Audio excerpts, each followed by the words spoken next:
দিনব্যাপী সফরে মৌলভীবাজারের উদ্দেশ্যে রওনা দিয়েছেন প্রধানমন্ত্রী তারেক রহমান। এই সফরে প্রধানমন্ত্রীর মূল কর্মসূচি ফ্যামিলি কার্ড বিতরণ। দুপুরে শ্রীমঙ্গল পৌঁছে ভিক্টোরিয়া উচ্চ বিদ্যালয় মাঠে আয়োজিত অনুষ্ঠানে ফ্যামিলি কার্ড বিতরণ কার্যক্রমের উদ্বোধন করবেন প্রধানমন্ত্রী তারেক রহমান। এই কর্মসূচির আওতায় শ্রীমঙ্গল উপজেলার মির্জাপুর ইউনিয়নের ১ নম্বর ওয়ার্ডের ১৫৫টি পরিবারের মধ্যে ফ্যামিলি কার্ড বিতরণ করা হবে। দুপুর ২:৩০টায় মৌলভীবাজার সরকারি উচ্চ বিদ্যালয় মাঠে ফ্যামিলি কার্ড বিতরণ অনুষ্ঠানে অংশ নেবেন। সেখানে রাজনগর উপজেলার ট্যাংরা ইউনিয়নের ৭ নম্বর ওয়ার্ডের ১৫২টি পরিবারের মধ্যে ফ্যামিলি কার্ড বিতরণ করা হবে। বিকেলে রাজনৈতিক সভায় যোগ দেবেন। সভা শেষে সন্ধ্যায় সিলেট ওসমানী আন্তর্জাতিক বিমানবন্দর থেকে ঢাকার উদ্দেশ্যে রওনা হবেন প্রধানমন্ত্রী তারেক রহমান। চায়ের কাপে সমাজ বদলের ঝর্ণা তুলে আগে গোছান নিজেকে। প্রিমিয়াম টাইটানিয়াম আলমিরা, গুছিয়ে ফেলুন জীবনটাকে। প্রধানমন্ত্রীর সফরের আরো খবর জানাতে সিলেট থেকে যোগ দিচ্ছেন সহকর্মী আজহার উদ্দিন শিমুল। যাচ্ছি তার কাছে। শিমুল, প্রধানমন্ত্রীর সফর ঘিরে কি কি আয়োজন রয়েছে সারাদিন, সেখানকার নেতাকর্মীরা কি প্রস্তুতি নিয়েছেন, বিস্তারিত জানাবেন।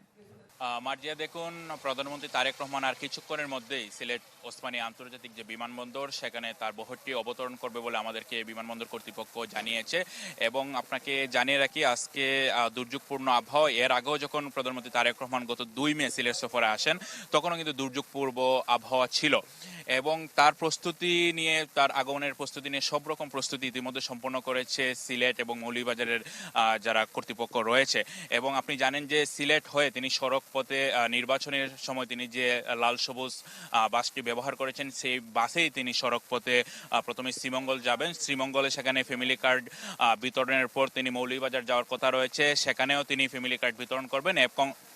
এবং দুপুরের পর অর্থাৎ বিকালের দিকে তিনি দুসাই স্পা রিসোর্টে সেখানে একটি রাজনৈতিক সভায় অংশ নেবেন বলে আমরা ইতিমধ্যে জেনেছি।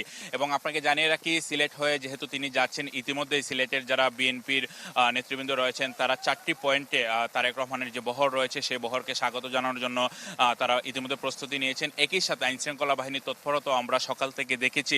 কয়েক স্তরের নিরাপত্তা ব্যবস্থা জোরদার করা হয়েছে।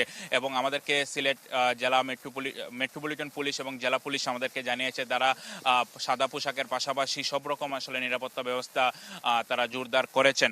এবং আমরা বিশেষ করে বিএনপির যারা নেতৃবৃন্দ রয়েছেন তারা আমরা দেখেছি যে একজন একজন করে এয়ারপোর্টে ঢুকছেন। এবং তাদের সাথে আমরা কথা বলেছি, তারা বলছেন যে প্রধানমন্ত্রী হওয়ার পর তারেক রহমান দ্বিতীয়বারের মতো সিলেট আসছেন। এর আগে আপনি জানেন যে তিনি যখন সিলেট হয়ে স্বদেশ প্রত্যাবর্তন করেছিলেন তখন তিনি সিলেট আসছিলেন, তারপর তিনি রাজনৈতিক সভায় কিন্তু অংশ নিয়েছিলেন নির্বাচনের আগে। এবং নির্বাচনে যে বিএনপির প্রতিশ্রুতি ছিল যে ফ্যামিলি কার্ড বিতরণ, তারই অংশ হিসেবে কিন্তু তিনি মৌলভীবাজারে আসছেন। সারা দিনব্যাপী অনুষ্ঠান সূচি রয়েছে। আমরা হয়তো পরবর্তী বুলেটিনে আপনাদের অন্যান্য যে কার্যক্রমগুলো রয়েছে প্রধানমন্ত্রী তারেক রহমানের, সেগুলো জানিয়ে দেওয়ার চেষ্টা করব। শ্রেয়া, ধন্যবাদ।